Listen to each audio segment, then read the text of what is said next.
साथियों नमस्कार।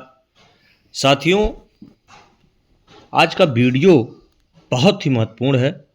यदि आप टेट सीटेट क्वालिफाई हैं या टेट सीटेट क्वालिफाई करने के लिए प्रयासरत हैं तो बहुत ही महत्वपूर्ण सूचना आपके लिए, आप खुश होने का दिन है। आज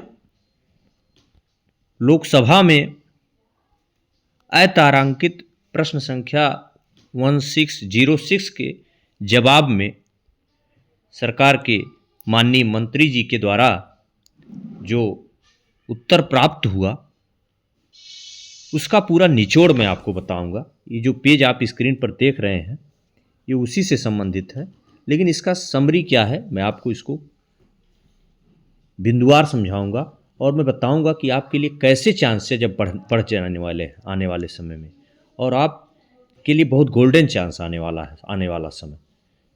तो साथियों, अब मैं सीधे वीडियो पर आता हूं। लोकसभा में एक प्रश्न पूछा गया था शिक्षा मंत्री से, तो उसके जवाब में जो उत्तर आया उसमें जो बातें बताई गईं, कैसे अंगा तक निःशुल्क और अनिवार्य बाल शिक्षा का अधिकार अधिनियम 2019 की धारा 23 की उपधारा के आगे जो भी बातें हैं मैं आपको समराइज कर दे रहा हूँ, इसको सारांश में के रूप में बता दे रहा हूँ। इसमें गवर्नमेंट के द्वारा यह जवाब दिया गया कि एनसीटी का जो अधिनियम नहीं, निःशुल्क और अनिवार्य बाल शिक्षा का अधिकार अधिनियम जो है उसके अनुसार एनसीटी का जो अधिसूचना है उसमें साफ साफ वर्णित है कि यदि आप शिक्षक पद पर नियुक्त होना चाह रहे हैं या इस दिशा में आगे बढ़ना चाह रहे हैं तो टेट आपके लिए अनिवार्य योग्यता है। साथियों, इस प्रश्न के उत्तर में एक चीज और छिपा हुआ है। आप खुद सोचिए कि क्या यह नियम जब लागू होना निश्चित है, तय है, अभी एक निर्णय आप लोग जानते हैं कि माननीय सर्वोच्च न्यायालय के द्वारा सुनाया गया था कि टेट की अनिवार्यता पुराने शिक्षकों पर भी लागू कर दी गई थी। उसको लेकर के अभी तमाम पुराने शिक्षक परेशान भी हैं, क्योंकि वो जब नियुक्त हुए तो उस समय टेट नहीं था। लेकिन साथियों, मैं संक्षिप्त में आपको बताना चाहता हूं कि जब टेट की अनिवार्यता लागू है तो आने वाली भर्तियां तो आपके लिए गोल्डन चांस है ही। आने वाली भर्तियां जो आपके सामने है, प्राइमरी में, जूनियर में, अन्य स्टेट में जहां सीटेट मांगता है, उसके अलावा यदि आप टेट या सीटेट क्वालिफाई हैं या उसकी तैयारी कर रहे हैं तो जोर शोर से लग जाइए साथियों। क्योंकि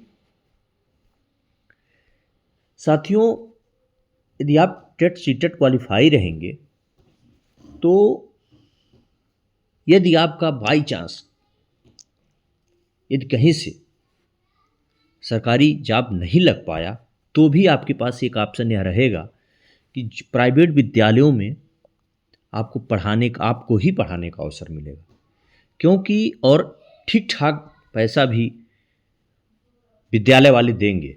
क्योंकि आने वाले समय में ये जो इस समय की स्थितियां चल रही हैं उससे यह साफ साफ पता चलता है कि आने वाले समय में जो प्राइवेट विद्यालय हैं उनको भी अब टीईटी योग्य अभ्यर्थी ही रख के पढ़वाने होंगे, उनसे ही टीचिंग का कार्य लिया जाना होगा।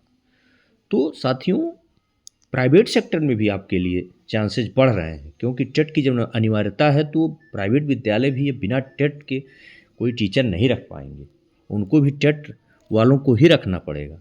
और जब टेट वालों को रखना होगा तो निश्चित रूप से उनको एक अच्छा खासा पैसा देना पड़ेगा, तभी टेट वाले जाकर के टेट क्वालिफाई लोग वहाँ पर जाकर पढ़ाएंगे। तो साथियों, पहला तो प्रयास आपका यह होना चाहिए कि आप जो भी भर्तियां आ रही हैं उसमें सेलेक्ट होने का प्रयास करिए, पूरा जोर लगा दीजिए और बहुत जल्दी आप सिलेक्ट हो जाएंगे। और यदि जैसा कि मैंने कहा कि आप टेट सीटेट क्वालिफाई रहेंगे तो आने वाले समय में और भी चांसेज आपके प्राइवेट सेक्टर में भी रहेंगे, प्राइवेट विद्यालयों में भी रहेंगे, कि जहां आप बेरोजगार नहीं रहेंगे। अब तो साथियों, अगर आप क्वालिफाई हैं तो अच्छी बात है, नहीं क्वालिफाई हैं तो पूरा मन लगा करके टेट सीटेट क्वालिफाई करिए। आने वाली जो भर्तियां हैं उसमें आप भाग लीजिए। सरकारी नौकरी मिल जाएगी तो बहुत अच्छी बात है। यदि नहीं भी मिलेगी तो आप बेरोजगार नहीं रहेंगे, क्योंकि प्राइवेट सेक्टर में भी आपके लिए ऑप्शन खुले रहेंगे। और साथियों, एक चीज़ मैं और बताना चाहता हूँ कि जो भी लोग आगे पदोन्नति का रास्ता देखना चाहते हैं, प्रोन्नति का रास्ता देखना चाहते हैं, उनके लिए भी टेट अनिवार्य होगा। बिना टेट के प्रमोशन होगा नहीं अब। तो टेट बहुत ही अनिवार्य डिग्री हो गई है यदि आप शिक्षा विभाग में हैं, शिक्षक के रूप में हैं। तो साथियों, यदि आज का वीडियो आपको पसंद आया हो तो चैनल को सब्सक्राइब जरूर करिएगा और एक प्यारा सा कमेंट लिखिएगा कि अगला वीडियो मैं किस टॉपिक पर बनाऊं। साथियों, तब तक के लिए बहुत बहुत धन्यवाद आप